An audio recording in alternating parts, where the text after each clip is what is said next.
Hi, I'm Tom Eschen, the host of this Power in Politics podcast, the conversation about the issues that matter to New Yorkers and beyond the most with the people that are making those decisions. Today we continue our campaign previews, this one of the Senate 43rd District. The Democratic candidate here, Alvin Gamble, the Colony Town Board member, speak to us about a variety of issues. He speaks to going beyond just the town of Colony or even Albany to Rensselaer and Washington counties and the issues facing those residents the most at this time. He's also been on National Grid for about 40 years. So we speak about that experience and how that has to do with electrification of the environment. We speak with some of the criticisms of his opponent, Jake Ashby, of Democratic rule over the past few years and what Alvin Gamble would do to change some of those things, along with bail reform and immigration. As you know, the town of Colony saw the first influx of immigrants into the capital region just about a year and a half ago. Thank you so much for watching and listening, and you can listen to wherever you get your podcasts, so subscribe right now or watch on YouTube at CBS 6 Albany.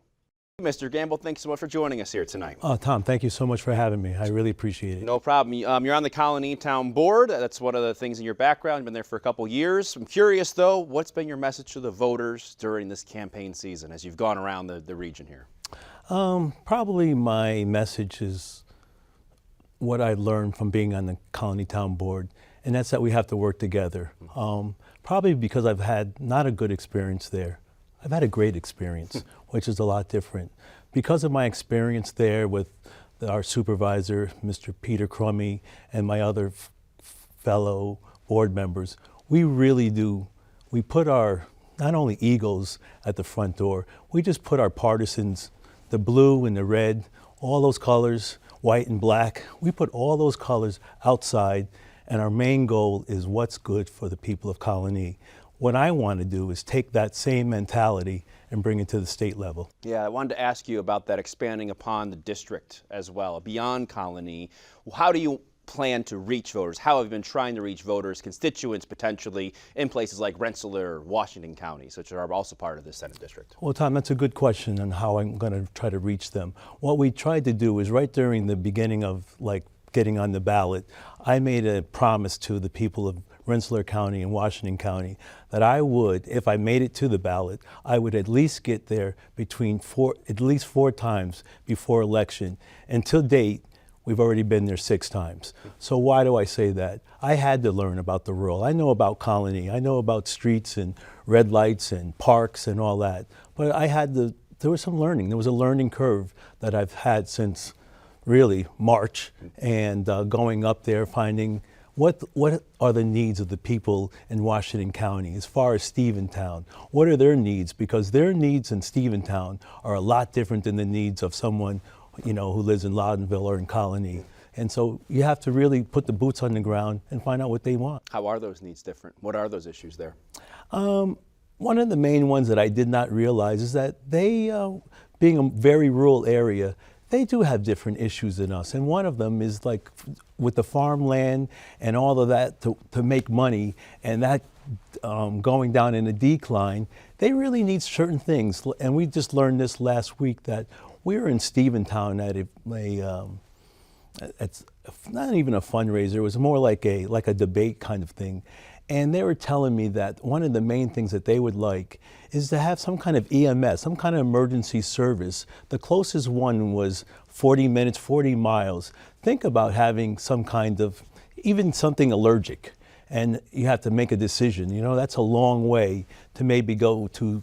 Probably the closest place would maybe be like a Samaritan Hospital in Troy or someplace in Rensselaer. Whereas from where I live, I can tell you within a 4 to 5 mile radius, there's more than 2 or 3 of those kinds of facilities. Yeah, certainly an issue that we've heard about quite a bit. And also housing is something I think you've made a part of your campaign, more affordable housing that. I know Governor Hochul, they came to a deal, over the course of the last legislative session in regards to housing. And Troy, one of the communities, a pro-housing community, they're taking steps towards that. Why do you think, I guess, there needs to be more of that addressed moving forward? Why wasn't that enough? It really wasn't enough because they are starting a lot of those programs down in downtown Troy, and we've been down there also. And yeah, they're starting a lot of those programs, but starting them and finishing them and having people move in, those are 2 different things. You can start a project, but unless bodies are in those buildings and it's really for naught. But they are starting it, and I have a good communication with some of the people, the mayor of Troy, and those kinds of people, so I can be on a first-hand basis and ask those same kinds of questions. And once people know, or officials know, that someone's watching and there's some accountability, things move a little bit quicker. What is the answer? I know they talked about the carrot and the stick and funding for infrastructure and also housing stock, incentives, I guess, to get growth there in terms of developers. What do you see as a solution there? Well, I think the number one solution, me being a centrist, the number one solution is that both sides have to work together. It's not what you want to do and what I want to do. Once we get that settled, that we're going to work together, things just move more quickly. And all the red tape, how things, the infrastructure of the water and the electric, and me coming from the utilities business, I know about those things, and I can have those things move up a little bit quickly. So let's pick up there. Your time in National Grid, 4 decades worth at that. We've talked so much about the state's energy goals, and I'm wondering, for someone that's been kind of boots on the ground when it comes to this, do you think the grid can keep up? Do you think these goals are too lofty? What has to happen to be able to reach some of these climate initiatives the state has put forth? Like I said before, Tom, people have to work together. It's not whatever the problem is. It's the people who, have to solve the problem. We have to take our egos and leave those at the door, and just have the mentality that we have to solve a problem. And you are right, working there for 40 plus years, I have to say, never having a strike or never having, those kinds of issues, there's a lot of things that have had to happen for that to happen. And what it is that people leave their egos, out the door. And when we go into work, we know that the public safety and knowing that they need the power is our number one goal. And once you have that mentality, some of the things just fall into place. Knowing that you got to almost get along to make this work, you look at it at a different aspect. So from being on the side of the National Grid in this, how about the other side? What can you do as a state legislator in terms of prices? I mean, keeping it affordable for heat, whatever, energy, whatever it's going to be. What do you think, what kind of initiative can you strike there? I think right now, if we stop the wasting of energy, and we have a lot of discussions about fossil fuel and all these things that are, coming into the play of this year's election. And one of the things that we have to really look at is, we can definitely see that there's something going on with the weather. There's something. The storms are more powerful. Look at the storm in Florida just a few weeks ago.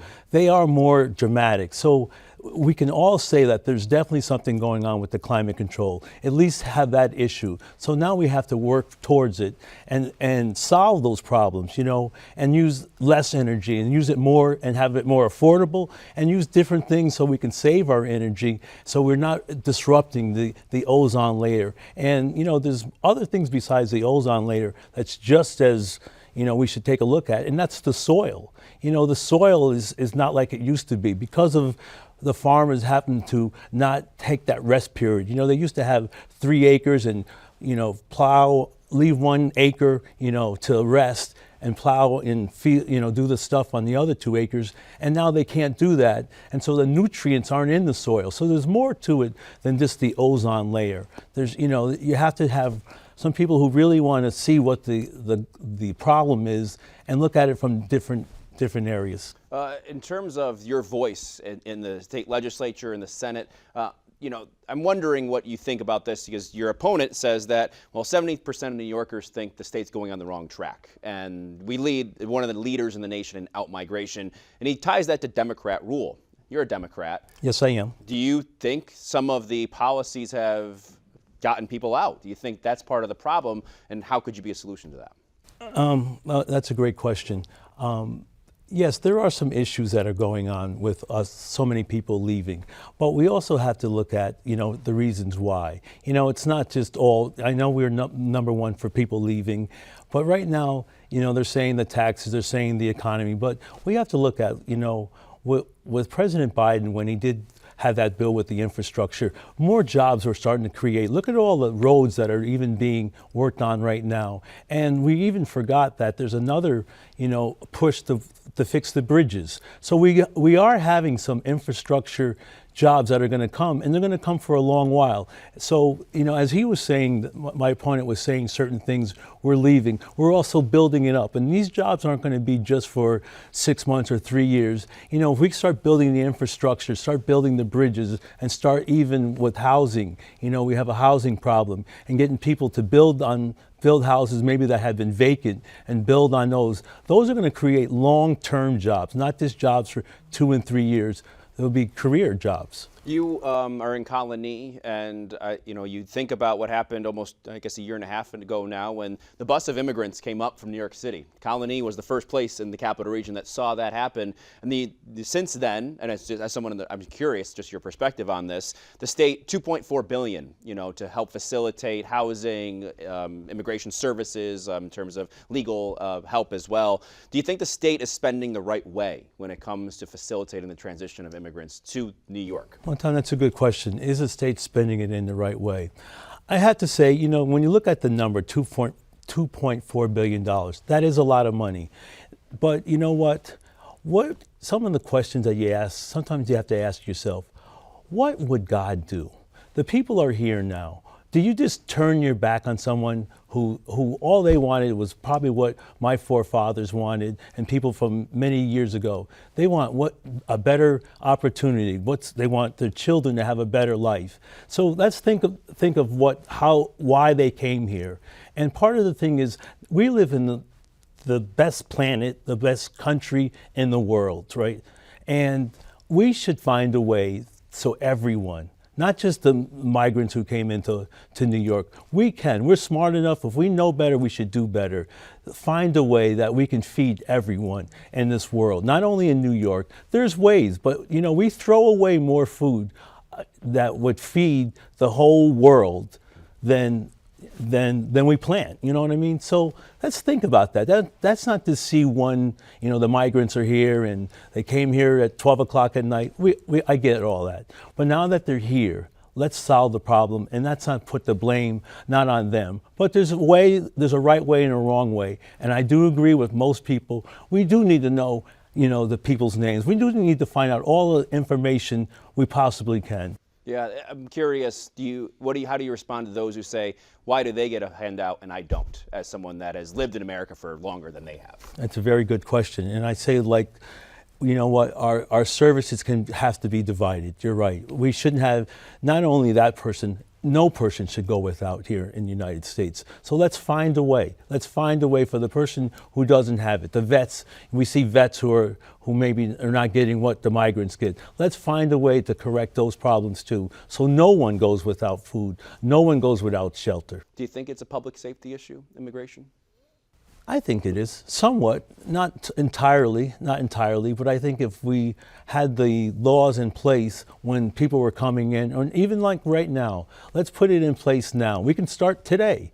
Let's find out. Let's get everything documented. Let's get, pictures and all these kinds of things. And we can't put back the hands of time. Let's just start today and move forward and do it in a positive way, and let's do it bipartisan. So it's not whenever something goes wrong, well, this group said this and this and that.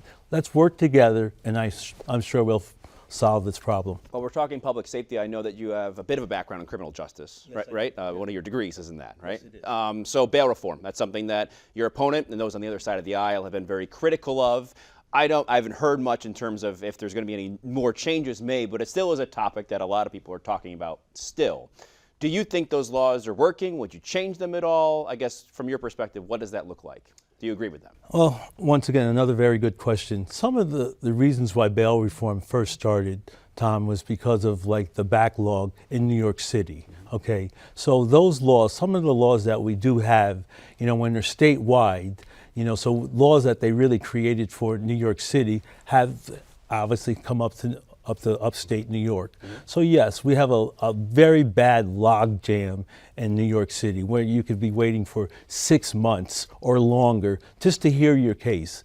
Those are the things we just have to correct. So if we correct the backlog on the court systems, some of the things like bail reform, some of those problems will go away.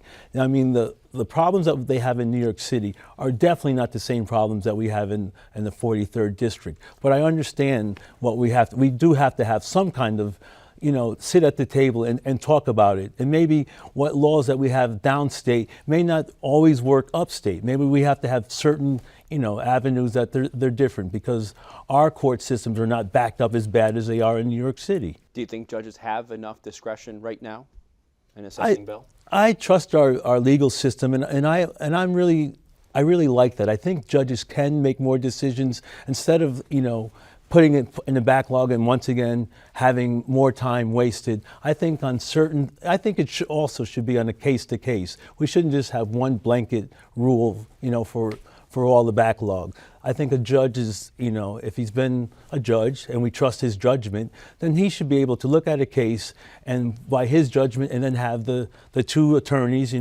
both sides with the three of them come up with a decision and there's not just one decision for every case. When you talk about working across the aisle, Republicans, they do have a voice, and I guess how much are you willing to listen to that voice when it comes to making decisions here? Well, like right now, Tom, that's a good question because it seems like the Democrats have the supermajority. Yeah. But you have to think back. How did they get the supermajority? Because there was a time when the Republicans had the supermajority, right? Yeah. So obviously they weren't making choices or decisions that were people liked, and over time, the Democrats are now the supermajority. So with that being said, we once again, it's not my turn or your turn. Once again, let's take the far right out and the far left out, and let's work in the middle. And yeah, there's still going to be there's always going to be one person who has more than the other. But let's not always use that as the factor. Even if it's all if I have the supermajority, it doesn't mean I'm not going to listen to your input, in my opinion. What makes you different? What would make your voice valuable in the state Senate? I think because I am a Democrat and New York State is typically a Democrat, state.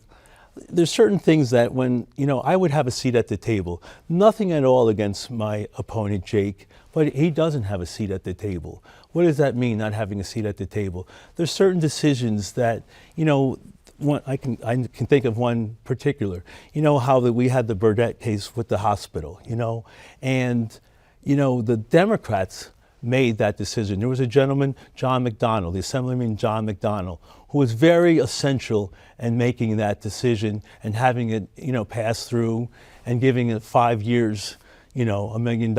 Yeah. If I was our senator right now, that would mean two of us having an Assemblyman and a Senate person in the same district, and that would have more money in this district. So for the people in the 43rd district, they should really be selfish. They should be selfish about their decision. It's not about anything other than what's right for you. Having another Democrat in the 43rd district working together brings in more money. So instead of having $5 million, having for $1 million for the next 5 years, having two people, one on the Senate and one on the Assembly, who knows what kind of money we could get. Instead of $5 million, we could maybe have 10 or 15 million and do other projects. In his time, I will say that in the last few years, he's been a voice for veterans, as a veteran himself. Could you also speak to that? How would you value that population of individuals? I take my hat off, to him. I was with Jake a couple of days ago, and we were doing, not a debate, but we had a forum, and there was 4 of us there. And he will tell you, I've said it many times, Jake Ashby's a nice guy.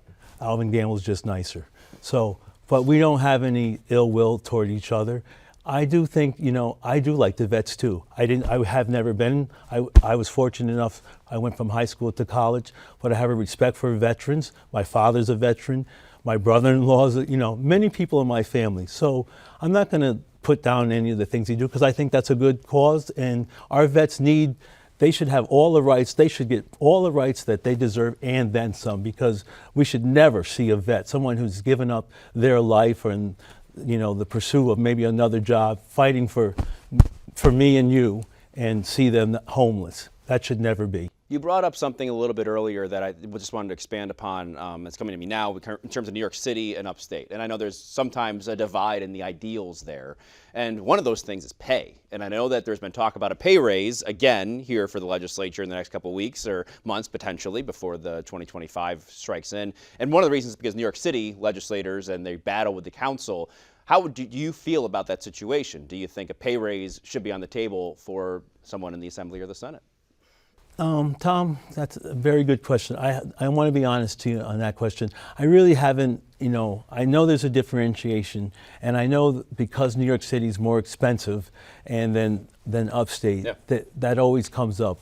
But, right now, pay raise and all of that, to me, that's secondary right now. I think we really do have more major issues than, because how much someone's getting paid. I think most of the legislators and assembly people, right now, I think they want it, especially with the climate we have right now in politics. I think right now we need to solve some problems. What do you think is the biggest problem? We talked about at the beginning, what are the problems potentially facing, Washington, Rensselaer County in comparison to Colony? What about the constituents, the district as a whole? What do you think is facing them? And how do you want to address that? Well, very good question. The way I addressed it is when I first, wanted to pursue this job, I went to each district, and I wanted to see how we could, because economics is probably, besides the democracy and, the freedom of women and the reproduction, the next big issue is economics. So I really do think that we need to address, what the rural people are doing. So what's happening in Washington County? Washington County is having a tough time right now. We have all this land, and and they're not doing what they can do with it. And I also think that we could, someplace like this, like Washington County, why can't we start using?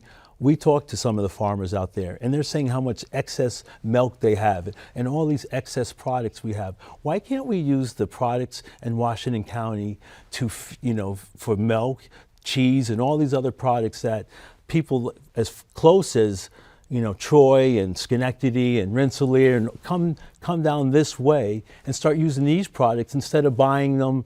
And I don't want to mention, say a name of a company, but let's use the products of our own district, for the children. We already have a program now that we're feeding breakfast to 75% of the New York children. First of all, let's make that 100% and make sure that they all have milk and all those kinds of products.